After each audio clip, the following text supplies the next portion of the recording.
Now that our little one has arrived, let's celebrate with a baby shower. Since it's your first grandchild, we're hoping for some extra love in the form of generous gifts. With a smug smile, I presented an envelope containing a sum of money, only to be met with a sharp rebuke. Only $300? Spare me the insult. That won't even cover a week's worth of diapers. Her words hit me like a sudden gust of wind, leaving me stunned and trembling. I'm Olivia, a 57-year-old office worker. My husband, John, manages an auto repair shop alongside our son-in-law, Mason, who's married to our eldest daughter, Ava. They specialize in luxury cars, and business seems to be flourishing. With the luxury car dealerships clamoring for their services and the hefty repair and inspection fees rolling in, Mason frequently quips, "You've got the business acumen down pat. I could learn a thing or two from you and step up my game." Mason and Ava tied the knot half a decade ago. Originally an ordinary office worker, Mason harbored a deep passion for automobiles. He pursued his mechanic certification and apprenticed under John. Although we don't share a roof with our daughter and son-in-law, our paths cross almost daily now that Ava has taken on a role as a secretary at her husband's garage. Our residence and their workshop may be separate, but their proximity ensures frequent visits. Sometimes I drop by and the four of us enjoy each other's company. Mason's affable nature and approachability make him feel like a natural part of our family. It's as if he's been our son all along. We do have a biological son, but ever since he ventured out for his career, our encounters have become scarce. William trails Ava by 2 years in age and never quite warmed to his father's profession. Upon graduating from college, he opted for a conventional corporate job. In his elementary years, he'd often proclaim, "I'll run Dad's shop when I grow up." Yet, as he matured, his aspirations took a turn. Running a repair shop won't cut it in today's world. I'm not keen on being coated in grease either. John never harbored explicit hopes for William to inherit the business. However, when William unequivocally dismissed the idea, a tinge of sadness crossed John's face. John had assembled a team of employees and found himself contemplating the road ahead. With Mason's arrival, he found himself envisioning a clearer future. If there were no heirs to the business, he resolved to give his employees a heads up, allowing them time to secure alternative employment. However, with Mason's involvement, he saw the prospect of leaving the enterprise in capable hands. Ava was caught off guard by the prospect of Mason succeeding her father, yet she couldn't help but feel a mix of surprise and relief as she inquired, "I always knew Mason had a passion for cars, but I never anticipated him stepping into my dad's shoes and taking over. But since William had no plans to carry on, it shouldn't pose any issue, right? My husband's business is thriving, and it seems like Ava is constantly probing me about whether William will eventually seek ownership of the shop." Ava's concerns aren't unfounded. There's something raw about William's wife, Emma. They tied the knot just 2 years back, and ever since they first visited our home to introduce Emma, she left quite an imprint. Upon their arrival, Emma's first words were, "This place has a very blue-collar vibe, doesn't it? Is this typical of self-employed folks' homes?" My husband and I were so stunned that we couldn't find any words to reply. Ava, who was also present, appeared to be seething with anger and swiftly fired back, "Who do you think you are? What kind of remarks are those to your future in-laws?" Yet Emma stood firm, asserting, "I'm just speaking my mind. Please refrain from picking on me even before we're officially married."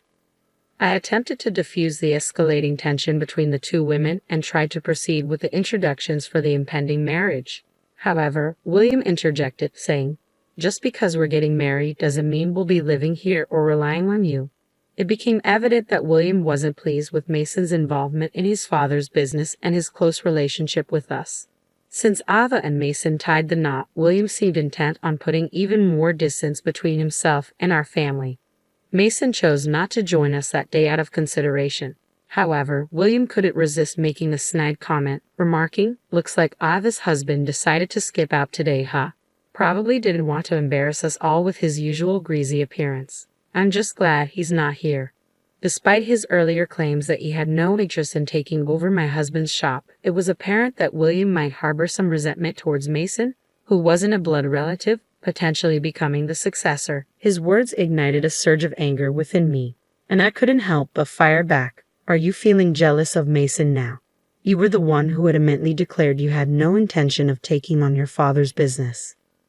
My typically mild-mannered husband intervened, trying to diffuse the tension. Let's not allow anger to consume us, everyone. Since William's fiancée has taken the initiative to introduce herself, let's strive to get along. Despite my husband's attempt to maintain peace, I found it increasingly challenging to contain my frustration. Yet before I could say anything more, Emma interjected. I don't particularly care. I never had any intention of getting along with you anyway. She addressed us with an air of condescension, speaking down to us as if we were beneath her. Despite beginning to calm down at my husband's soothing words, both Ava and I found ourselves growing irate once more. We exchanged stern glances with Emma, but she seemed to derive amusement from our agitation. You common folk are so easily riled up. Coming from a family of privilege, I can't say I've ever experienced anger, she chirped, proudly flaunting her upper-class background. According to William's previous accounts, Emma's father held a prestigious position as the director of a large corporation. It was apparent why she viewed us as commoners. The prospect of such a woman becoming our daughter-in-law weighed heavily on both Ava and me. Even my husband seemed to recognize the untenable situation. He proposed to William and the others, perhaps it's best we conclude our meeting for today. After all, this was intended to be a simple meet and greet. The two of them hastily departed, leaving a lingering tension in their wake. Even after their departure, Ava was still ablaze with anger. Who does she think she is? Boasting about her upper-class lineage just because her father holds a directorial position in a company. She's overstepping her bounds. Even my husband, who had been attempting to pacify us, appeared taken aback. William certainly has his hands full with that one. I'm apprehensive about what lies ahead, he remarked, letting out a heavy sigh. He recounted to us the challenges Emma had presented during the wedding preparations. On the eve of the wedding, Emma deliberately paid us a visit and remarked, "Please ensure you scrub yourself clean, future father-in-law. And do make an effort to dress appropriately, future sister-in-law. You must be aware of your own appearance, right? After all, you're not exactly the epitome of beauty. At least try to present yourself decently." Her words dripped with sarcasm as she spoke. I felt a surge of anger rising within me, ready to retort, but my husband interjected calmly, "Noted. We'll ensure there are no disruptions." Emma appeared momentarily taken aback by his response. It seemed she had anticipated a more heated reaction, but my husband's composed reply left her at a loss for words. With a dissatisfied expression, she exited the scene, unable to provoke the desired reaction from us. The following day, at the wedding ceremony, Emma stepped forward in front of our family and delivered her usual barbed remarks. "It's embarrassing for everyone to associate with your relatives, so kindly keep them in check. And as for this pervasive oily smell in the vicinity, it's all thanks to you," she sneered, unable to resist her habitual snidiness. Upon meeting Emma for the first time, Mason wore a fascinated expression and remarked, "I had heard some rumors, but she's even more intense than I imagined." Normally sporting long, unkempt hair and a beard, Mason had tidied up his appearance for the occasion, dressed sharply in a suit, leaving Emma with no grounds for complaint. Though, he added with a hint of mischief, I kind of wish he'd shown up in his usual work attire, long hair, and all, just to see Emma's reaction. Following the wedding, we received no word from William at all. Concerned, I voiced my worries. "I wonder how William is holding up." My husband, sounding resigned, replied, "No news is probably good news." I was worried too, but reaching out might only rile up his wife. Let's wait for them to reach out to us. During their previous visit for the marriage introduction, it had been made abundantly clear that they wanted minimal interaction with us, making it difficult for us to initiate contact. 2 years passed without a single word from William. Emma's behavior at the wedding continued to be a topic of conversation among us. Whenever my husband, Ava, Mason, and I gathered for a meal, the subject inevitably arose. I don't think Emma even knew who I was. No one bothered to introduce me to her. She probably saw me as some rough relative, Mason remarked, eliciting laughter from us. It would have been quite a sight if you had shown up in your typical work attire, messy hair and all. She might have thrown you out, I added, chuckling along with everyone else. The tension at the wedding had been so palpable that Mason never had the chance to introduce himself to Emma. Nevertheless, Mason had seamlessly integrated into our family by now, becoming like a cherished son to us, even in William's absence.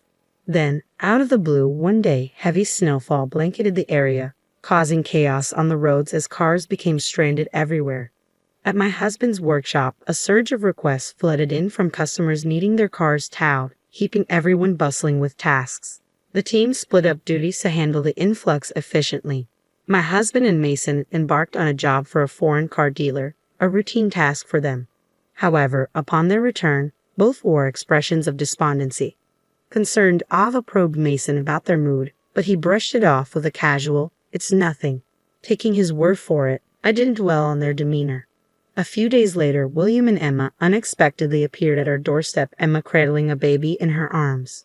At the sight of the sleeping infant, a smile spread across my face involuntarily. Ava, who happened to be visiting, shared in the moment, exclaiming, "Emma, you've had a baby." She reached out to touch the child, only to draw back abruptly, recoiling from Emma's hand with a sharp cry, "Don't touch her with your greasy hands. The smell of oil will rub off." The sight of the baby momentarily swept away my concerns, but it quickly became apparent that Emma remained unchanged, even in her new role as a mother. As tensions thickened, Emma, true to form, remarked, "Now that our little one has arrived, let's celebrate with a baby shower. Since it's your first grandchild, please be generous with the gift money." Her words laced with the usual sarcasm.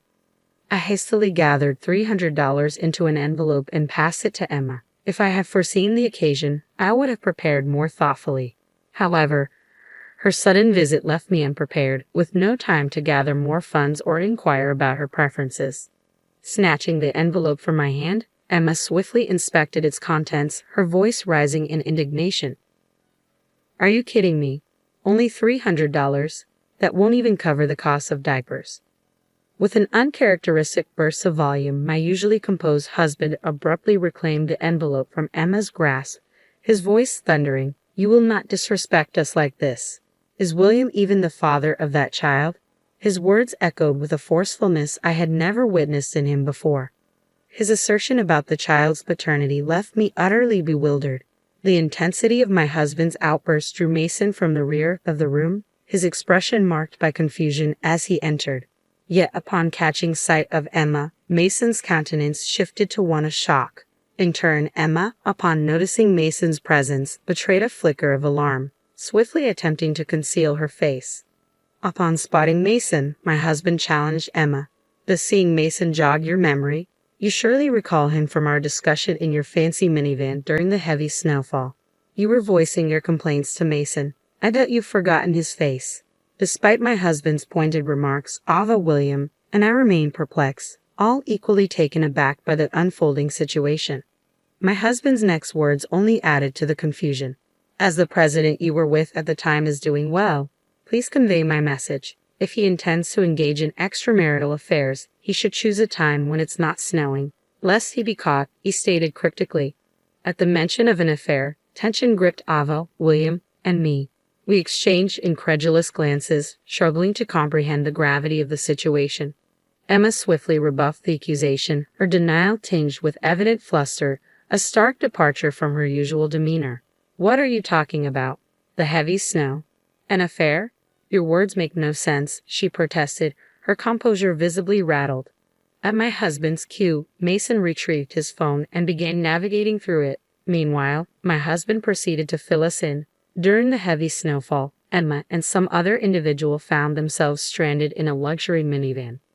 Mason and I went to their aid. At first, I didn't recognize Emma, but I found it peculiar that there was a baby present in the vehicle. I was heavily masked, sporting sunglasses and a helmet, so she likely didn't recognize me. However, Mason, with his distinctive long hair and beard, would have been memorable even with a mask on. As my husband concluded his explanation, Mason chimed in, "We have everything captured on our car's dashcam. She can't deny it." He extended his phone towards Emma, who gasped upon glimpsing the screen, quickly averting her gaze. "Ava, William," and I peered at the screen in astonishment. Sure enough, the footage showed Emma and an unfamiliar man berating Mason. "We have a baby on board, and we're already moving.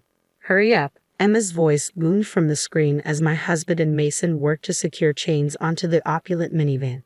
The two figures were caught whispering to each other amidst the commotion. My husband's expression darkened as he spoke. "The dashcam may not capture sound, but I heard every word. William is foolish to believe that child is his. You two said, Well, Emma, you're the fool for discussing your affair right in front of your father-in-law without even realizing it. In the midst of his revelation, William erupted, Eva, what are you saying? Is this true? Emma attempted to brush off the accusation with a forced laugh, insisting, of course it's a lie, though her pallid complexion betrayed her true feelings. Adding weight to the accusations, Mason interjected. Didn't you mention divorcing William at the opportune moment? I heard you say it. You even mentioned ensuring child support. You seemed quite pleased about it. With each word, Mason unveiled more of the truth. Emma's agitation mounted, her hands trembling as she cradled her crying baby. Seizing upon the infant's distress, Emma pointedly blamed us. Look what you've done. The baby's upset because of your cruelty. I've had enough. I'm leaving today, she declared, storming out and leaving the flustered William behind. His face flushed with anger, William simmered in her wake, gradually regaining his composure once Emma had departed. Dad, what you said earlier, is it true? William sought confirmation from his father once more. His father silently nodded, prompting Mason to elaborate. Emma's lover happens to be the president of a company that does business with our shop. Word has it from some dealers that Emma accompanied him when he came to purchase a car. Apparently, he opted for a minivan because they were expecting a child, he divulged, providing intricate details. Overwhelmed, William lowered his head into his hands, sinking to a crouched position. Later, a DNA test confirmed what had been suspected. The child was not William's. Promptly, William initiated divorce proceedings. Meanwhile, Emma, defiant in her demeanor, scorned the idea of marrying a commoner like William, exclaiming, "That was my mistake." However, the DNA results unveiled another twist. The child's true father was not the president, but another man, further complicating matters. It appeared Emma had been involved with yet another individual, one who was already married. In the ensuing divorce proceedings, William sought compensation from Emma as well as from her two lovers. Despite Emma's family flaunting their supposed high-class status, it was revealed that they were not as affluent as they claimed, resorting to borrowing money to settle the compensation in the divorce proceedings. Emma's affair with the president stemmed from her desire for a luxurious lifestyle. However, her hopes for a remarriage with him were dashed. Instead of tying the knot, she found herself facing a claim for compensation for breach of engagement on his part. Following his split from Emma, it appeared that William had developed a deep-seated distrust towards women. "I'm never getting married again," William declared, opting to live independently. "For my husband and me, the dream of our first grandchild dissolved. Yet our spirits were swiftly lifted upon learning of Ava's pregnancy. As a couple, we burned with joy." In a playful jab at my husband, Mason quipped, "Don't worry, the baby's definitely mine. With the arrival of the baby, we'll be moving in with Ava and Mason. It looks like we're in for an exciting chapter ahead," I remarked, anticipating the lively life awaiting us.